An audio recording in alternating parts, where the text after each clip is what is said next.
आज से 4 महीने पहले जब चैंपियंस लीग शुरू हुआ था, तो किसने सोचा था यार कि real Madrid versus man city एक क्वालिफायर बन के रह जाएगा। मतलब नॉट एक सेमीफाइनल, नॉट एक फाइनल चैंपियंस लीग का, बट एक क्वालिफायर जो कि आपको लेके जाएगा राउंड ऑफ 16 के लिए।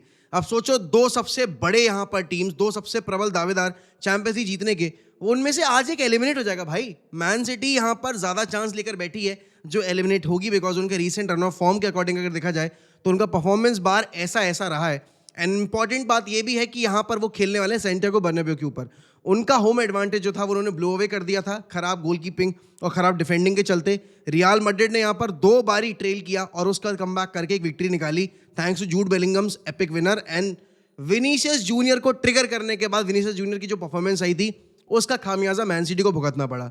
अब देखो, आज रात का मुकाबला जो भी जीतेगा वो जाएगा यहाँ पर राउंड ऑफ 16 के लिए। ऑलरेडी बायर्न आपकी क्वालिफाई कर चुकी है, कल फेनररूड ने सरप्राइज कर दिया यहाँ पर आपकी मिलान को हराकर, और सेल्टिक ऑलमोस्ट यहाँ पर सरप्राइज कर चुकी थी। एंड आपने देखा यहाँ पर कि आपकी एटलांटा को भी बैम्बूजल कर दिया आपके क्लब ब्रूज ने। तो डेफिनेटली चैंपियंस लीग का जो टोन है वो सेट हो चुका है, लेकिन आज है सबसे बड़ा फिक्सचर जहां पर real Madrid versus man city टकराने वाली है। मतलब पिछले 2 साल में 2 विनर रह चुके हैं ये, और उसके बाद यहाँ पर ये खेल रहे हैं क्वालिफायर्स। अब बार्सिलोना, लिवरपूल और बाकी बड़े क्लब्स ऑलरेडी क्वालिफाई कर चुके हैं राउंड ऑफ 16 के लिए। यहाँ पर रियल मैड्रिड का सबसे ज्यादा चांस है आज के इस फिक्सचर को जीतकर क्वालिफाई करने का। लेकिन वही वाली बात है ना यार, फुटबॉल गेम्स कभी भी पेपर पे डिसाइड नहीं होते, वो पिच पे परफॉर्मेंस पे डिसाइड होते हैं। अब ऐसा जरूरी नहीं है कि अभी तक अगर मैन सिटी स्ट्रगल की है तो इस मैच में भी स्ट्रगल करेगी। हो सकता है दे माइट सरप्राइज एवरीवन। क्यों? क्योंकि यहाँ पर अगर आप देखोगे रियल मैड्रिड का डिफेंस ना बहुत क्लमजी है। उनके पास ना तो राइट बैक है ना सेंटर बैक्स के अच्छे प्लेयर्स हैं। रूडिगर की बात जरूर चले कि रूडिगर को मौका दिया जा सकता है आज के मैच में, इंजरी के बाद वो वापसी कर रहे हैं और शायद आज के मैच में स्टार्ट दे दी जाए। लेकिन क्या कार्लो एंचेलोटी इतना बड़ा गैम्बल खेलेंगे? उनको पता है यहाँ पर रूडिगर को वो अगर एज अ सब्स्टिट्यूट लेकर आएंगे ज़्यादा बेटर तरीके से यूज़ कर पाएंगे और चांस ऑफ इंजरी थोड़ा सा कम होगा।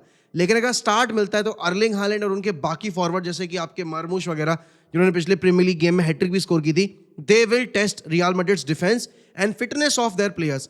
ऑब्वियसली आप बोलोगे राउल असेंसियो की परफॉर्मेंस जो थी पिछले फिक्चर में मैन सिटी के अगेंस्ट वो काफ़ी टॉप नॉच थी, लेकिन वही वाली बात आ जाती है यार। देखो, घूम फिर के मुद्दा एक ही है कि ना रियल मैड्रिड कंसिस्टेंट रही अपनी परफॉर्मेंस पे और ना ही मैन सिटी। ये दोनों ही क्लब्स की परफॉर्मेंस बहुत ही अप एंड डाउन रही है, और बड़े फिक्चर्स में यहाँ पर दोनों ही टीमों ने लेट डाउन भी किया है। बहुत सारे मैचेस जीते हैं, लेकिन बहुत सारे मैचेस में उन्होंने अपनी अपनी टीम की जो नाक है वो भी कटवाई है। जैसे कि अगर मैड्रिड वर्सेस बारसा की बात की जाए, बारसा जब आ रही थी मैड्रिड के होम पे खेलने, तब मैड्रिड के पास अच्छा रिदम था एंड दे गॉट एब्सोल्युटली एनहाइलेटेड अपने ही होम के ऊपर। एंड मैन सिटी यहाँ पर आपने देखा था कि यूनाइटेड हो गई, लिवरपूल हो गई, इन टीमों के अगेंस्ट रिजल्ट नहीं निकाल पाई, जबकि उनका स्क्वाड अगर देखा जाए इन टीमों कंपैरिजन में बहुत स्ट्रांग है। आज के मुकाबले में कहीं ना कहीं आपको ये मानना पड़ेगा कि आप मैन सिटी को अंडरडॉग की तरह ही देख रहे हो, क्योंकि मैन सिटी का रिकॉर्ड बर्नाब्यू के ऊपर अच्छा नहीं है, और रीसेंट मेमोरीज भी अगर देखी जाए बर्नाब्यू के ऊपर उनके पास इतनी अच्छी रही नहीं है।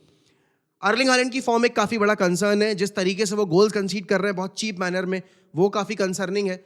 अब एडरसन की परफॉर्मेंस पिछले मैच में चैंपियंस लीग में डिसेंट थी, लेकिन सेकंड हाफ में उन्होंने अपना स्टैंडर्ड बिल्कुल ही गिरा लिया। वो बॉल क्लेम नहीं कर रहे थे एंड अल्टीमेटली जो उन्होंने तीसरा गोल कंसीड किया है बेलिंगम के अगेंस्ट, वो तो एब्सोल्यूट नाइटमेयर था भाई किसी भी गोलकीपर के लिए। आप जज नहीं कर पा रहे हो कि बॉल यहाँ पर के स्पेस पे आ रही है और प्लेयर यहाँ पर क्या अटेम्प्ट लेने वाला है। आपको पता था कि 2 प्लेयर्स ट्रैक बैक कर रहे हैं उस प्लेयर को तो क्लोज डाउन कर लेंगे चैनल, लेकिन आपने एक ईजी गोल गिव अवे कर दिया यहाँ पर रियल मैड्रिड को। अब मैन सिटी के फैंस यहाँ पर ऑब्वियस सी बात है रॉड्री के बैलन डोर को लेकर काफ़ी एक्साइटेड थे, उन्होंने वो बैनर वगैरह होल्ड किया था। और उसके बाद भाई देखो, मैंने पिछली बार वीडियो में भी यही चीज़ बोली थी, देयर आर क्लब्स जिनके साथ आप पंगा नहीं लेना चाहते, उनके ईगो को हर्ट नहीं करना चाहते, और मैड्रिड यहाँ पर कभी भी कोई स्टेटमेंट देकर बोलता, मतलब अपना जो एक पक्ष है वो रखती नहीं है। वो हमेशा परफॉर्मेंस के बेसिस पर अपनी बात रखते हैं सामने, और उस दिन भी परफॉर्मेंस के बेसिस पर ही उन्होंने बात रखी। रियल मैड्रिड अगर आज का मुकाबला जीत जाती है तो वो रियल मैड्रिड जो एक टाइम पे एलिमिनेट होती दिख रही थी, वो बड़े इजीली वापस से आपके चैंपियंस लीग कंटेंडर के तौर पे अपने आप को काबिज कर लेंगे। क्योंकि देखो, एक बार आप नॉकआउट राउंड में पहुंच गए ना, तो हर टीम जीतने के काबिल होती है, हर टीम जीतने लायक होती है। कल किसने सोचा था कि आपकी फेनररूड हरा देगी यहाँ पर आपकी मिलान को, या फिर क्लब ब्रूज हरा देगी आपके एटलांटा को, जबकि एटलांटा इतनी अच्छी फुटबॉल खेल रही है। किसी ने यह भी नहीं सोचा था कि सेल्टिक को हराने के लिए यहाँ पर आपके अल्फोंसो डेविस का 90+ मिनट के ऊपर विनर आप यहाँ पर एक्सपेक्ट करोगे। तो यस, बायर्न म्यूनिख और बाकी टीमों की परफॉर्मेंस देखकर आप आज के मुकाबले को भी सेम तराजू में तोलोगे, और पता है आज का प्रेशर भी ज़्यादा होगा। कार्लो एंचेलोटी को पता है यार कि उसके पास प्लेयर्स नहीं है, मेंटली उसकी टीम बहुत स्ट्रांग है, लेकिन अगर ऑन पेपर देखा जाएगा तो मैन सिटी का पलड़ा भारी है। अब रियल मैड्रिड ऑलरेडी आपकी ला लीगा टाइटल रेस में पीछे हो गई है on head to head fixture, क्योंकि आपकी बार्सिलोना और आपके रियल मैड्रिड दोनों के पॉइंट सेम है। लेकिन यहाँ पर जीडी ज़्यादा है बार्सिलोना का, लेकिन ला लीगा में जीडी का कोई काम नहीं होता है, उनका हेड टू हेड फिक्सचर का होता है, तो वहाँ पर वो ट्रेल कर रहे हैं। और चैंपियंस लीग में जिस तरीके से यहाँ पर उन्होंने इनिशियल गेम्स में लिल वगैरह के अगेंस्ट पॉइंट्स ड्रॉप किए थे, उस वजह से उनको टॉप 8 का डायरेक्ट क्वालिफिकेशन नहीं मिला। आज का मुकाबला वेलवर्दे के लिए, कल जो स्टेटमेंट आया उसके बाद बहुत इंपॉर्टेंट हो जाता है। आज का मुकाबला यहाँ पर आपके विनीशियस के लिए बहुत इंपॉर्टेंट है, आपके एम्बापे के लिए बहुत इंपॉर्टेंट है। जूड बेलिंगम, जिनको पिछले ला लीगा गेम में यहाँ पर रेड कार्ड मिला था, वो अपना पॉइंट प्रूव करना चाहेंगे कि he is not a bad influence, और डेफिनेटली इज़ नॉट।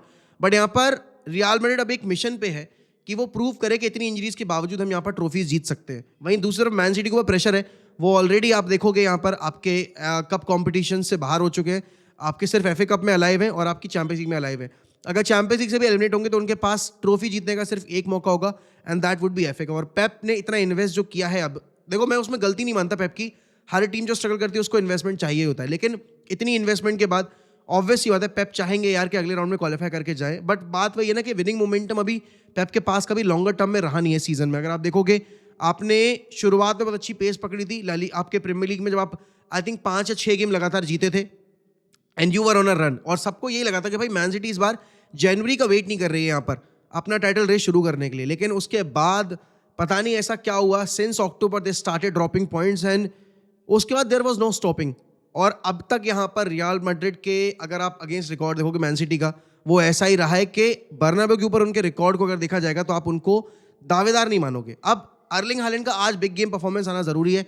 पिछले गेम में Erling Haaland was absolutely phenomenal, उन्होंने 2 गोल स्कोर किए थे, एंड यस वो पम्प्ड अप था वो बंदा।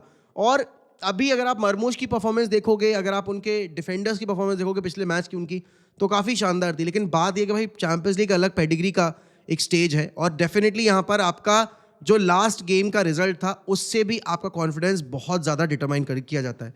आपने पिछले मैच में, पिछले मुकाबले में जिस तरीके से अपना गेम हारा था, गेम गंवाया था, उसको देखकर आप आज के मुकाबले में तो मैन सिटी को नहीं बोलोगे कि चांस है उनके पास। मैं तो यहाँ पर 80-20 का रेशियो लेके चल रहा हूँ, 80% Real Madrid and 20% Man City. Why 20%?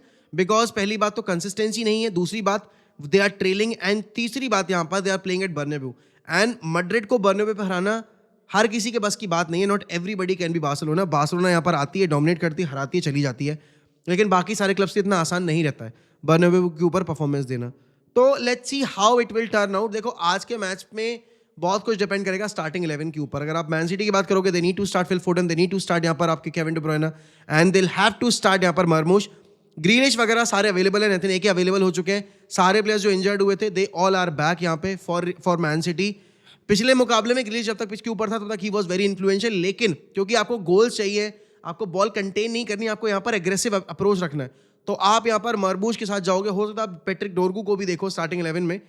Man city fan से मेरा ये सवाल है कि आपके हिसाब से यहाँ पर आपकी परफेक्ट 11 क्या होगी, एंड रियल मैड्रिड फैन से मेरा ये सवाल है कि आपके मुताबिक यहाँ पर जो एक गोल की एडवांटेज आपके पास, 1 गोल का जो लीड आपके पास, वो क्या इनफ है मैन सिटी के इस अटैक के अगेंस्ट? क्योंकि मेरे हिसाब से तो नहीं है। आप कम से कम 3 से 4, कम से कम 2 गोल यहाँ पर आपको लीड में होना पड़ेगा, तब आप एक कॉन्फिडेंट पोजीशन में होगे कि हाँ चलो यहाँ से मैच निकाल लेंगे। और चैंपियंस लीग में कितने मुकाबले ऐसे देखें जहाँ पर एक लूजिंग टीम यहाँ पर टर्न अराउंड कर देती है सिचुएशन को, और ऐसा भी नहीं है कि अभी तक नहीं हुआ है तो आगे हो नहीं सकता। बर्नाब्यू के ऊपर अभी तक कमबैक नहीं किया यहाँ पर मैन सिटी ने, तो अब नहीं कर सकते वो। भाई देखो वही वाली बात है, दोनों टीमें इतनी अनप्रेडिक्टेबल फॉर्म पे है ना कि किसी भी टीम को फ्रंट रनर के तौर पे सामने रख देना पॉसिबल ही नहीं है। हो सकता है मैड्रिड एनहाइलेट कर दे, लेकिन हो ये भी सकता है कि मैन सिटी यहाँ पर बुचर कर दे रियल मैड्रिड को, और जब मैन सिटी यहाँ पर बुचर करने पे आती है तो वो कर देते हैं, और जब रियल मैड्रिड अपने ऊपर आ जाती है तो वो सामने टीम को बिल्कुल बर्बाद कर देते हैं। मेरा प्रेडिक्शन तो मैन सिटी के फेवर में नहीं जाने वाला है। आई एम एक्सपेक्टिंग यहाँ पर अ विक्ट्री ऑफ 2-0 या फिर एक 3-1 kind of a victory for Real Madrid. I expect Mbappe, Vinicius Junior and Jude Bellingham to be on the score sheet. Depend ये भी करता है भाई कि रूडिगर स्टार्ट करता है नहीं करता। अगर रूडिगर स्टार्ट करेगा हो सकता है वो क्लीन शीट ले लेगा, अगर रूडिगर स्टार्ट नहीं करेगा I think they are going to concede a goal or 2, you never know. बाकी आपके क्या प्रेडिक्शंस है? Do let me know in the comments. And guys यार, it's a humble request, I know I haven't been that active on the channel, but it's a humble request. The channel's growth has been, very slow. I expect you guys to support the channel just like the way you did हमारे 100K से पहले. तो please subscribe to channel if you haven't already. और उसी के साथ मैं आपसे लूँगा अलविदा। ध्यान रखिए अपना, रात में मिलूंगा वॉचलॉन्ग के ऊपर। Bye bye, take care.